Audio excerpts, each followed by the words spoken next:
किसी पंक्ति से अपनी बात को आगे बढ़ाऊंगा कि जीत पक्की है, कुछ करना है तो डटकर चल, जमाने से जरा हटकर चल।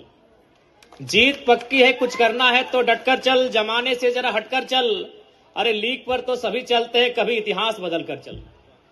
बिना काम के मुकाम कैसा, बिना मेहनत के दाम कैसा, जब तक ना मिले मंजिल राहों में राही आराम कैसा। सोच मत साकार कर, अपने कर्मों से तू प्यार कर। सोच मत साकार कर, अपने कर्मों से तू प्यार कर, मिलेगी मंजिल तेरी, ना किसी का इंतजार कर। जो चले थे अकेले, जो चले थे अकेले, आज उनके पीछे मेले हैं, और जो रह गए इंतजार करते करते, उनकी जिंदगी में आज भी झमेले हैं। तो आज चूंकि आप जितने हमारे नन्हे मुन्ने बच्चे हैं, चूंकि ये मैंने कार्यक्रम के माध्यम से देखा सभी जूनियर बच्चे हैं, तो मैं आपको यही कहना चाहूंगा प्यारे बच्चों कि आज आपके माता पिता बड़ी उम्मीद के साथ इस विद्यालय तक आपको भेजे हैं। चूंकि आज ये अच्छा लगता है कि अब माता पिता वो काफी जागरूक हो चुके हैं, वो अपने बच्चों के भविष्य को लेकर काफी संवेदनाएं रखते हैं, और वो अपने बच्चों के लिए बेहतर कपड़ा, बेहतर जूता का चयन करने से पहले बेहतर स्कूल कॉलेज का चयन करने लगे। अच्छी बात है। तो जब आपको स्कूल तक भेजते हैं तो आपका एक कर्तव्य बनता है कि आप जिस कार्य के लिए गए हैं उस कार्य को संपादित करना है। आज आप इन आंखों में, छोटे छोटे आंखों में बड़े बड़े सपने लेकर यहां तक आए हैं, और वो बड़े बड़े सपने तभी साकार होंगे जब आप उसके लिए लगातार मेहनत करेंगे। और मैं अक्सर कहता हूं कि प्यारे बच्चों, आज आप मेहनत करेंगे तभी कल आपका सुनहरा होगा। आज आपकी माता रहे, आपके पिता रहे, बहुत मेहनत करते हैं। सुबह 4 बजे 5 बजे भोर चुकी है, तो चाची प्रखंड की सीमा है, और मैं भी इसी प्रखंड से आता हूं, मेरा भी घर बगल में ही है। मैं अभिभावकों को जानता हूं, सुबह 5 बजे उठना, सुबह 6 बजे उठना, इसलिए वो सुबह 5 बजे 6 बजे उठते हैं ताकि उनका बच्चा भविष्य में जब बड़ा हो जाए तो आराम से 8 बजे उठे, किसी दफ्तर में, किसी कार्यालय में जाके कलम से काम करे, ना कि वो फावड़ा और लेकर मजदूरी काम करने निकले। तो इसलिए आज आपका मेहनत ही आपके भविष्य को तय करेगा। और बिल्कुल मैं कहना चाहूंगा, मेहनत करने से सपने पूरे होते हैं।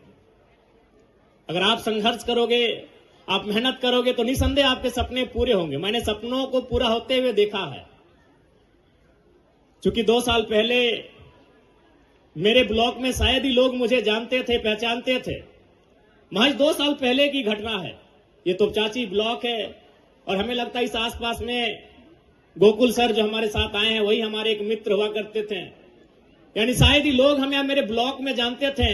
लेकिन आज इस 2 सालों की मेहनत में मैंने अपने आप को इतना डेडिकेट किया, अपने आप को इतना तपाया, इतना गलाया कि आज देश के नामी न्यूज चैनल्स, चाहे जी न्यूज रहे, इंडिया टीवी रहे, एनडीटीवी रहे, झारखंड इलेक्शन के बाद एक ही चैनल में चल रहा था कि who is 29 years old Jairam Mahato in Jharkhand. Jharkhand में 29 साल का जयराम महतो कौन है? सारे न्यूज चैनल में यही चला था। झारखंड राज्य में चाहे वो द हिंदू रहे, इंडियन एक्सप्रेस रहे, द इकोनॉमी रहे, तमाम नेशनल न्यूज, तमाम प्रिंट मीडिया, तमाम डिजिटल मीडिया एक ही लाइन चला था 1 सप्ताह तक कि जयराम महतो कौन है 29 साल का झारखंड में। और ये महज मैंने 2 सालों में बनाया। 2 साल पहले मुझे कोई नहीं जानते थे। 2 साल तक मैंने लगातार मेहनत किया। इसीलिए मैं आपसे कह रहा हूं, सपने पूरे होते हैं। उन सपनों के लिए आपको मेहनत करने की आवश्यकता है। और एक बात तो मैं बार बार कहता हूं कि मैं जिस परिवार से आया हूं, अगर आप सुनेंगे तो आपकी रूह कांप जाएगी। अरे आपके माता पिता तो संपन्न है, हमसे अच्छे हैं।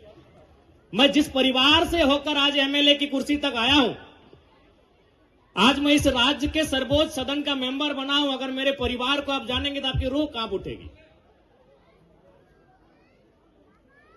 जब मेरी उम्र 1.5 साल से 2 साल तक थी, उसी साल मेरे पिताजी का देहांत हुआ था। 2 महीना पहले मेरे दादाजी का देहांत हुआ था। और संयोग देखिए कि मेरी मां के गर्भ में मेरा छोटा भाई, तो उसका जन्म भी नहीं हुआ था। पूरे 20 साल तक जनरली जब हम मुखिया की बात करते हैं, इस घर का मुखिया कौन है, तो हमारे चूंकि ये पितृ प्रधान देश है, तो हमारे जहन में एक मर्द की छवि आती है कि इस घर का कोई मुखिया मर्द होगा। चाहे चाचा होगा, जेठा होगा, मामा होगा, मौसा होगा, दादा होगा, नाना होगा या भैया होगा, इस घर का मुखिया कोई मर्द होगा। लेकिन पूरे 20 साल तक मेरे घर का मुखिया मेरी मां ने संभाला। अभी किस परिस्थितियों में 28 साल की उम्र में, और मात्र 28 साल हमारी मां की उम्र थी। तो मैं उस परिवार से आता हूं, उस परिवार से मैंने संघर्ष करके आज इस राज्य के, झारखंड राज्य के सर्वोच्च सदन तक का मैंने सफर तय किया है।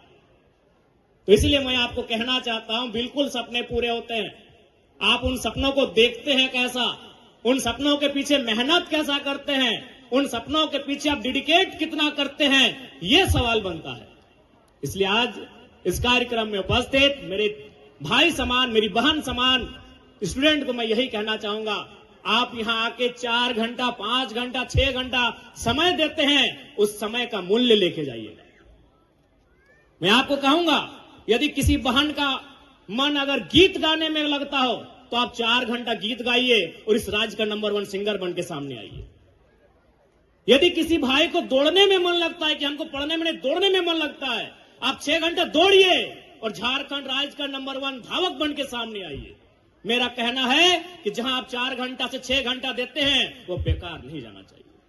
वो पढ़ने में देते हैं, वो गीत गाने में देते हैं, वो ड्राइंग में देते हैं, वो डांसिंग में देते हैं, वो सिंगिंग में देते हैं। जहां आप 6 घंटा देते हैं, उस 6 घंटा का परिणाम निकलकर सामने आना चाहिए। मैं आपसे ये कहना चाहूंगा, जहां देते हैं, गीत गाना अच्छा लगता है गीत गाइए, नृत्य करना अच्छा लगता है नृत्य कीजिए, पेंटिंग करना अच्छा लगता है पेंटिंग कीजिए, लिखना अच्छा लगता है लिखिए, दौड़ना अच्छा लगता है दौड़िए, लॉन्ग जंप करना अच्छा लगता है लॉन्ग जंप कीजिए और एथलीट में रिकॉर्ड तोड़ दीजिए। इस दुनिया में कोई काम छोटा नहीं होता है।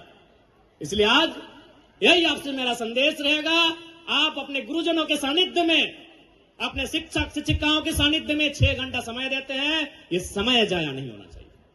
क्योंकि यहां अभिभावक भी आए हैं, माताएं भी आए हैं। मैं आपको भी कहना चाहूंगा कि निसंदेह आज 21वीं सदी के दौर में हम कदम रखे हैं, एक प्रतिस्पर्धा का दौर है, लेकिन फिर भी यही कहेंगे, अपने बच्चों को मशीन की तरह नहीं मनुष्य की तरह ही ट्रीट कीजिएगा। आप उन पर कोई अतिरिक्त दबाव, अतिरिक्त प्रेशर मत डालिएगा। अखबार में आप पढ़ते होंगे घटनाएं, इसलिए आप उनको एक दोस्ताना माहौल में ढालिएगा। जितना संभव होगा, आप चूंकि जितना संभव होगा उनके सपनों को साकार करने के लिए आप मेहनत कीजिएगा, लेकिन पहला प्रयास यही कीजिएगा, याद रखिएगा वो एक भावनाओं का पुतला है, वो मशीन नहीं है। इसलिए उनका सपोर्ट कीजिए, बिल्कुल सपोर्ट कीजिए, क्योंकि सबसे पहला सपोर्ट माता पिता का होता है।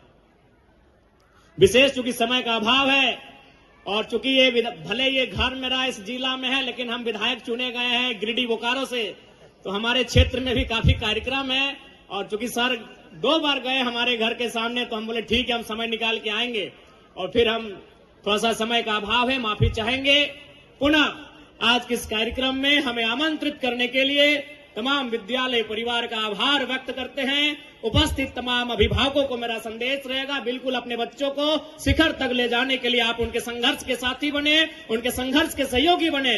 और जितने भी हमारे छोटे नन्हे मुन्ने बच्चे हमारे भाई बहन हैं, आपको यही कहेंगे, अपने सपने